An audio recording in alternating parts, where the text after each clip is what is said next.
Coming your way on today's Philadelphia Eagles Now. Eagles OTAs are in the books. The next step, mandatory minicamp next week for the Birds. So on today's show, Eagles cut candidates after OTAs, players who are on the chopping block, on the roster bubble.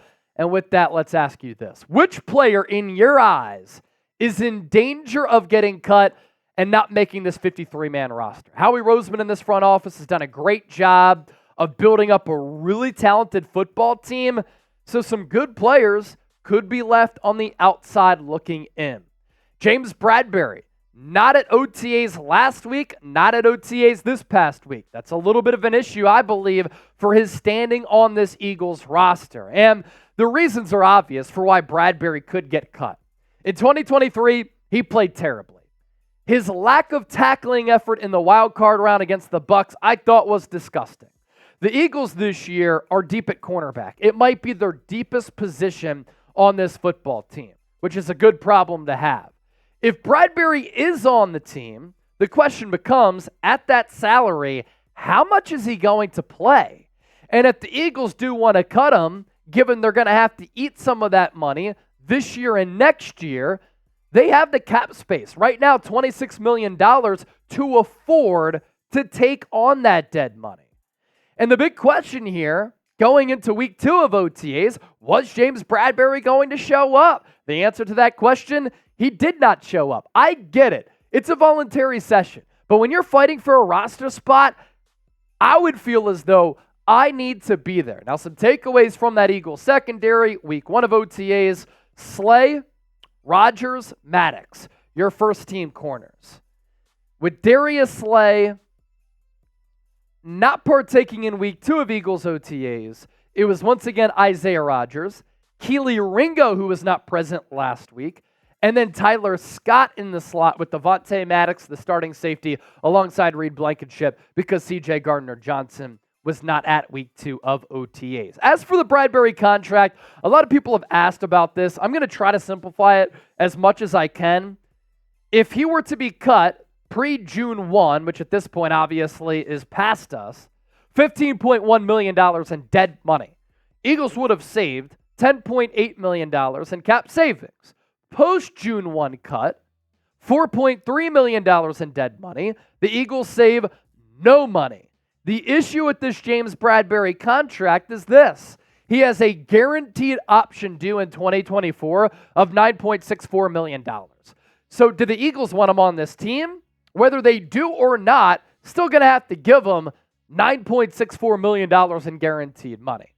Cut candidate number 2 for the Eagles at a position group, which I think is a little bit light as far as depth, is Ty Davis-Price. Former third-round pick by the San Francisco 49ers. Eagles bring him in. He's certainly physical, and for his size, he does have really good balance. But at LSU, he really had one good year of production. And to start his NFL career, what I've seen, struggles to pass block. That's an issue in this offense. He's not a great pass catcher. That too, an issue in this offense. He fumbled week 1 of OTAs on a play where Cooper DeJean, I believe, came in and knocked the football out. So the lack of ball security, not good when you're on the roster bubble. And what did Philadelphia do? They drafted Will Shipley in the 4th round out of Clemson. So this Eagles running back depth chart, I think, is light on depth. But even with that having been said, Ty Davis-Price might not make the 53. How many running backs will the Eagles go with on a deep team on the 53? Saquon Barkley, Kenneth Gainwell, Will Shipley, they're going to make the team. Can Lou Nichols make the team over TDP? Does Philadelphia even have 4 running backs on the 53-man roster? Want to give you an updated look at our May sub-battle, and going into June, we want to get the victory once again because we always love beating those Dallas Cowboys. In the month of May, Philadelphia Eagles now picked up 1,000 new subscribers. We surpassed 75,000 subscribers on the channel, and we beat the Dallas Cowboys report, which racked up 803 new subscribers. It's a whole new month. It's a brand new slate. I'm not content with that victory. I want another one, and of course, I want to continue to beat up on the Cowboys. How about them Cowboys? So make sure you hit that sub button. for daily coverage of the Birds. Our sponsor for today's show, by the way, is Prize Picks, making daily fantasy sports so easy, where you could pick 2 or more players. You choose more or less on their projected stats, and you can win up to 25 times your money. Plug in that link down below, prizepicks.com/CLNS, for a $100 deposit match. Our futures picks here: A.J. Brown, more than 7.5 receiving touchdowns. He had 7 last year, 11 the year before. I think he falls in between that range. So let's go more. Jalen Hurts, I don't think he quite throws for 4,000 passing yards, but can he throw for 3,700? I think so. Saquon Barkley can run wild in this offense. If he stays healthy, more than 1,055.5 rushing yards. Gimme more. And then Derrick Henry, more than 10.5 rushing touchdowns for the Baltimore Ravens. The thunder to the lightning that is Lamar Jackson. Win big money. Withdraw your winnings within the Prize Picks app. Pick more, pick less, pick Prize Picks. PrizePicks.com/CLNS. Eagles cut candidate number 3 is Britton Covey here. And I included Britton Covey on our surprise cut candidates video a couple of weeks ago. And furthermore, this is why Covey could get cut. Ainias Smith has punt return ability, and the Eagles really like him as a young player. He's also very dynamic and has better size than Britton Covey. Cooper DeJean is a home run threat and a big play waiting to happen. He too has punt return ability, and he's been getting reps at punt returner so far this offseason. Ainias Smith and Cooper DeJean, they could play elsewhere. Ainias Smith, he could play slot receiver. Cooper DeJean could play outside corner, slot corner, and maybe at some point safety. So that adds to their value if you don't have to take away a roster spot from just a sole special teamer, which is what Britton Covey might very well be. Does he ever get a crack at wide receiver 3? Up to this point, that has not been the case. So if he's one-dimensional, that could be an issue in him making the roster. Now, we are talking about the best statistical punt returner in the NFL over the last year and a half since he got his feet wet, got acclimated with the speed of the NFL game. But again, if you're one-dimensional on a team that's deep with this much talent, that could affect and impact your ability to make this Eagles roster. Cut candidate number 4 is the rookie 6th-round pick in Johnny Wilson. I know he has great size. 6'6", he's tantalizing.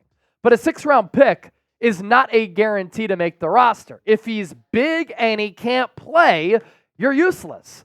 If you are that size, I want to see you go up and get it. I want to see you impose your will. And if you play small and soft, see ya. No place for you in Philadelphia. And will the drops and him playing smaller than his size continue? Because those issues, in addition to him being at points a sloppy route runner, they were a problem at Florida State.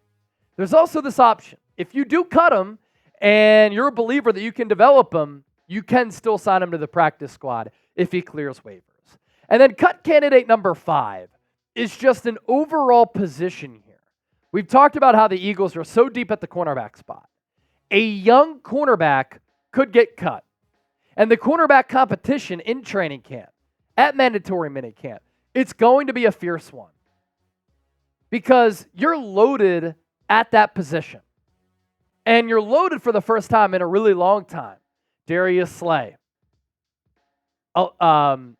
Isaiah Rodgers. You drafted Quinion Mitchell and Cooper DeJean. You have Eli Ricks and Kelee Ringo. James Bradberry. Tyler Hall out of the slot. Avonte Maddox out of the slot. Josh Jobe going to try to make this team coming off the torn Achilles.